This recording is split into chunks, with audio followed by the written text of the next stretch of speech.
In the forthcoming episode, Singgu catches a glimpse of Se-Eon cars just as he rushed to rescue the fisherman, arriving in the nick of time to pull Se-Eon away.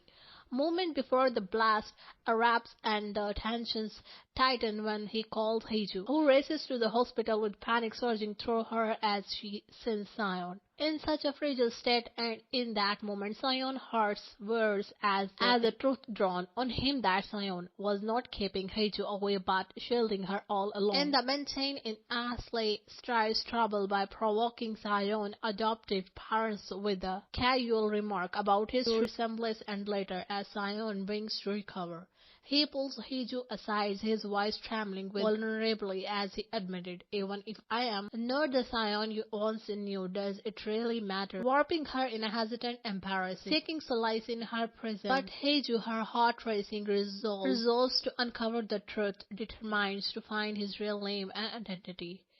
In the climatic moments, Heeju vows to protect Se-Eon.